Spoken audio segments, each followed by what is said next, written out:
Madam President, Excellencies, ladies and gentlemen, Namaskar from the people of Bharat. We are gathered here 8 decades since the founding of this unique body. The UN Charter calls on us not just to prevent war, but to build peace. Not just to defend rights, but to uphold the dignity of every human being. It challenges us to stand as good neighbors, uniting our strength so that generations to come inherit a world of justice, of progress, and of lasting freedom. Madam President, forces unleashed by history since the founding of the UN propelled this body forward. As decolonization advanced, the world began to return to its natural diversity. The membership of the United Nations quadrupled, and the organization's role and remit grew significantly. In the era of globalization, its agenda evolved even further. Development goals took center stage, even as climate change emerged as a shared priority.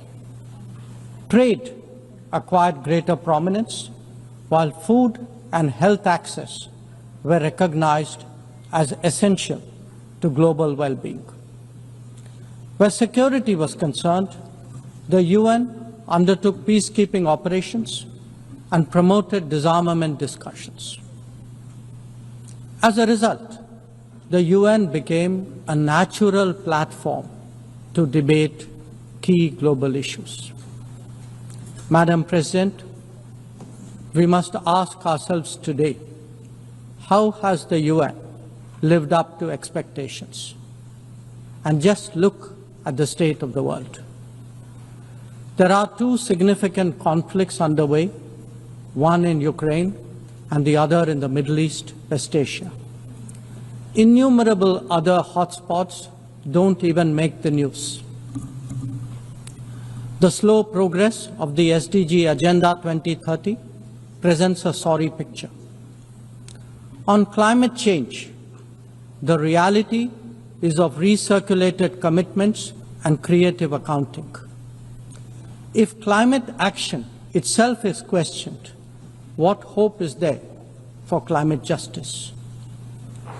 When a once-in-a-century pandemic hits us, we saw open discrimination in access to vaccines and to travel. Energy and food security have been the first casualties of conflict and disruption, especially since 2022. Better off societies insulated themselves by having the first call. The resource-stressed ones scrambled to survive, only to hear sanctimonious lectures thereafter. When it came to trade, non-market practices gained rules and regimes. The resulting concentration exposed the world to leveraging. On top of that, we now see tariff volatility and uncertain market access. As a result, de-risking is a growing compulsion, whether from limited sources of supply or over-dependence on a particular market. Economic concerns have other dimensions as well. Heightened technology control is one.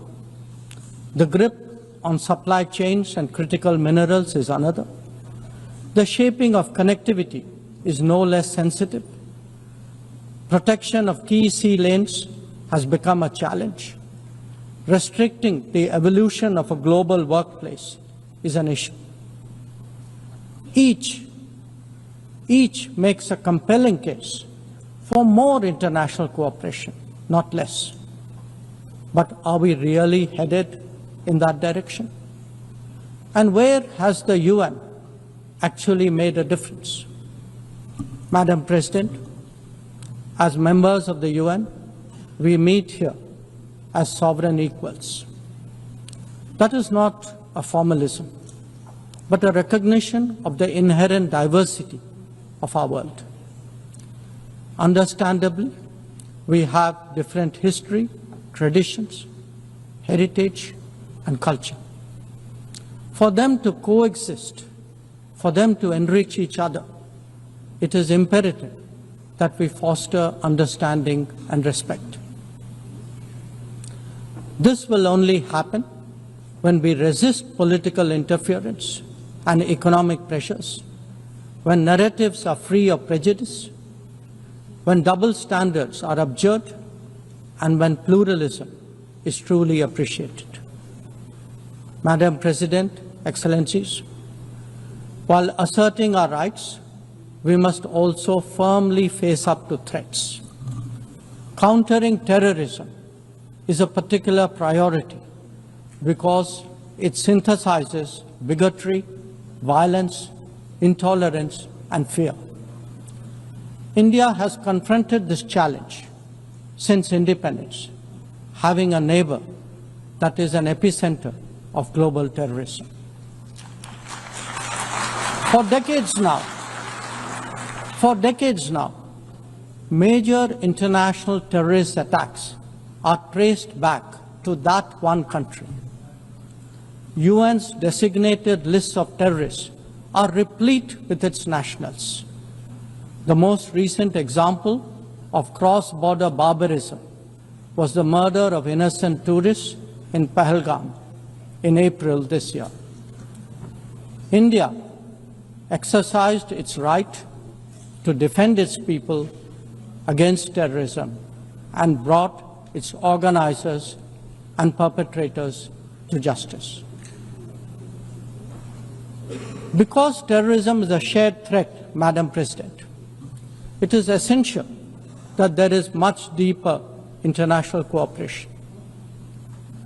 When nations openly declare terrorism a state policy, when terror hubs operate on an industrial scale, when terrorists are publicly glorified, then such actions must be unequivocally condemned.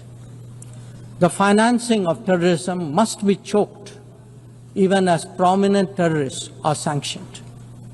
Relentless pressure must be applied on the entire terrorism ecosystem.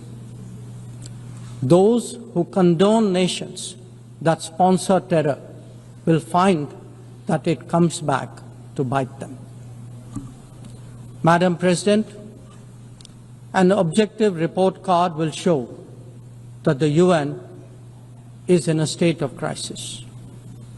When peace is under threat from conflicts, when development is derailed by lack of resources, when human rights are violated by terrorism, the UN remains gridlocked. As its ability to forge common ground diminishes, belief in multilateralism also recedes. Central to the erosion of the UN's credibility has been resistance to reform.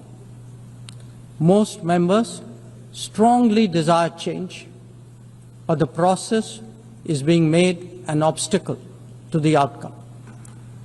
It is imperative that we see through this cynicism and purposefully address the reform agenda.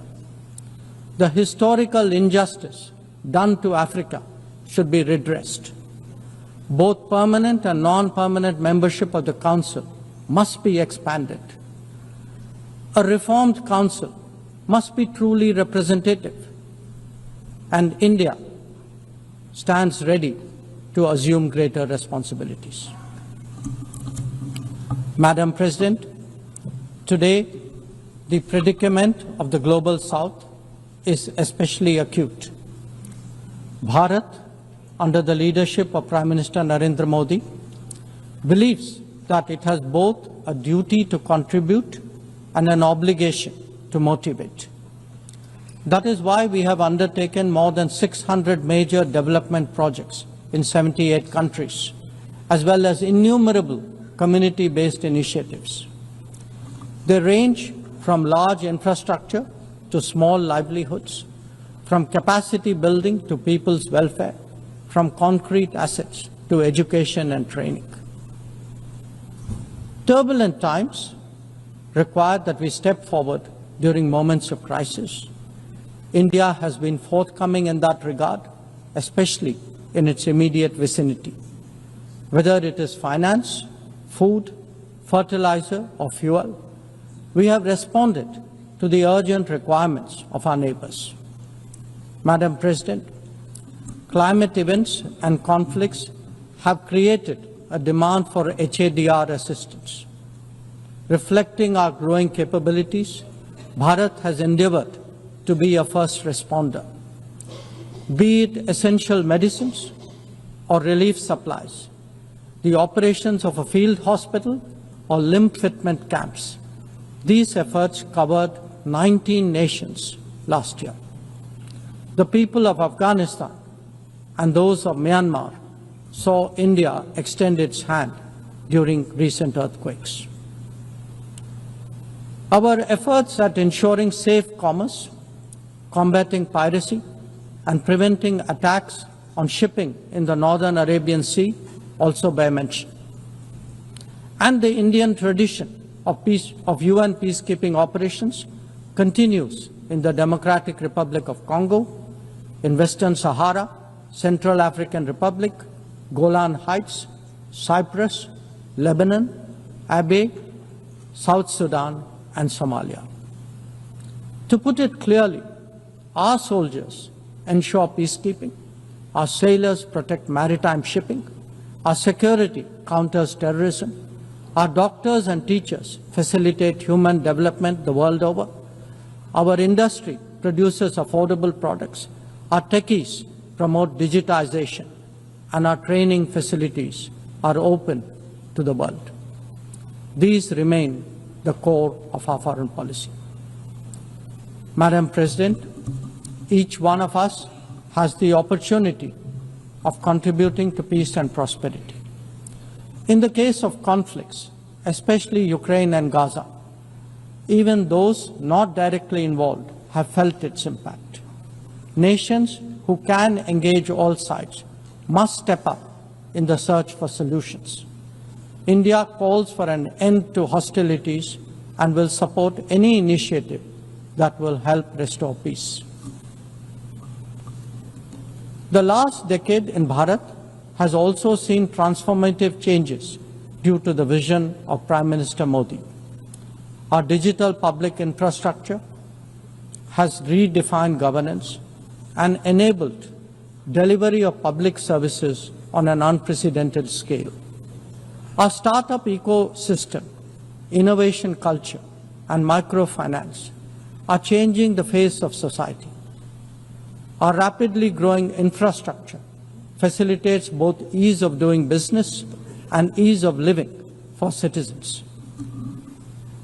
India remains committed to sharing its experiences and tools with others on their journey of development.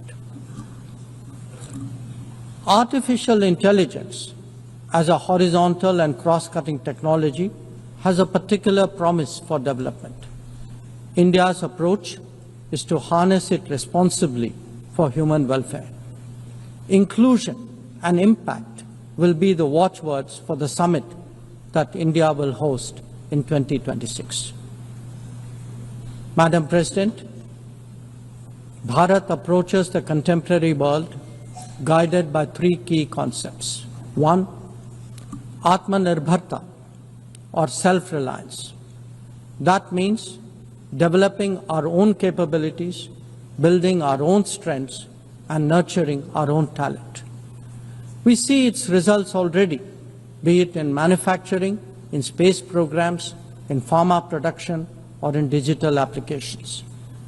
Make, innovate, and design in India also benefit the world. Two, Atma Raksha, or securing oneself. We remain determined to protect our people and secure their interests at home and abroad. That means zero tolerance for terrorism, robust defense of our borders, forging partnerships beyond, and assisting our community abroad.